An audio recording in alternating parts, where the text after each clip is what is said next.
স্বামীর অপমান সহ্য করতে না পেরে দেবী সতী যজ্ঞের আগুনে নিজেকে শেষ করে দিলে দেবাদিদেব মহাদেব দেবী সতীর দেহ নিয়ে শুরু করে এক মহাতাণ্ডব নৃত্য। সেই প্রলয় থামাতে ভগবান বিষ্ণু সৃষ্টিকে রক্ষা করতে তার সুদর্শন চক্র দিয়ে সতীর দেহ খণ্ডবিখণ্ড করে দিলে তা মর্তে বিভিন্ন স্থানে পড়তে থাকে। সেখানেই গড়ে ওঠে সতীপীঠ বা শক্তিপীঠ। আজকে আমরা এসেছি এমন একটি স্থানে যেখানে দেবী সতীর একটি অঙ্গ পতিত হয়েছিল, তাই এখানকার মাটি বাতাস সবই মাতৃ শক্তিতে পরিপূর্ণ।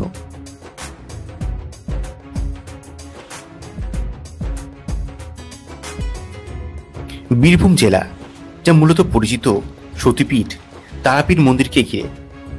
তবে তারাপীঠ মন্দির থেকেই প্রায় 25 কিলোমিটার দূরে অবস্থিত প্রচারে না থাকা আরও একটি সতীপীঠ নলহাটেশ্বরী।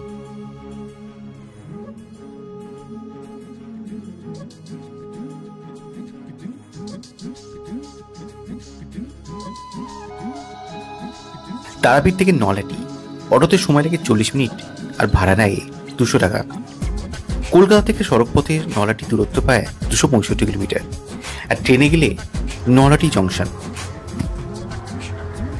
এদিকটা হচ্ছে নর্মাল ট্রেন, আর এদিকটা হচ্ছে আরিঞ্জন যাওয়া সব ট্রেন।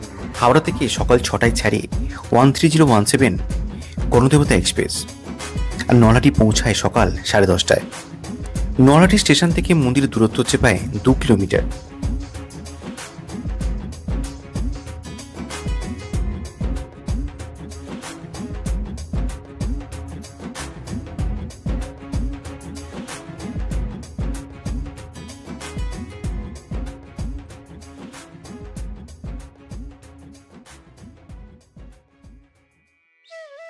নলহাটি শহরের একদম মাঝে অবস্থিত এই মন্দির।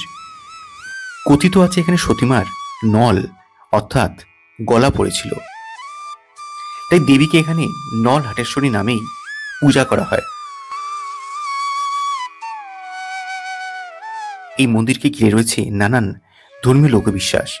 স্থানীয়রা বলেন, মা নলহাটেশ্বরীর কাছে মন থেকে কিছু চাইলে তা পূরণ হয়। এই মন্দির শুধু এক দর্শনীয় স্থানই নয়, এটি একটি আধ্যাত্মিক অভিজ্ঞতা। এখানে এলে মন শান্ত হয়, আত্মা পবিত্র হয়। এই মন্দিরটা সকাল 5:30 থেকে রাত্রি 8:30 অবধি খোলা থাকে। এখানে ভোগ প্রসাদ গ্রহণের ব্যবস্থা আছে। ভোগের কুপন সকাল 10টার মধ্যে সংগ্রহ করতে হয়। কুপন মূল্য হচ্ছে এখানে 61 টাকা।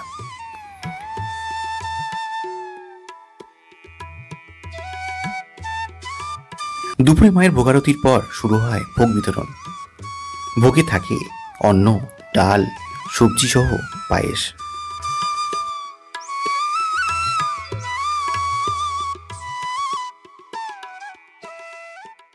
যদি কেউ এই মন্দিরে থাকতে চান, তাদের জন্য রয়েছে সুলভে থাকার ব্যবস্থা। লিফট ফেসিলিটি সহ এসি এবং নন এসি বিভিন্ন রুম এখানে রয়েছে। আর এখানে ঘর ভাড়া শুরু হয় 600 টাকা থেকে। তারাপীঠ মন্দির এলে এই সতীপীঠও অন্তত একদিন অন্তত দর্শন করা যেতেই পারে।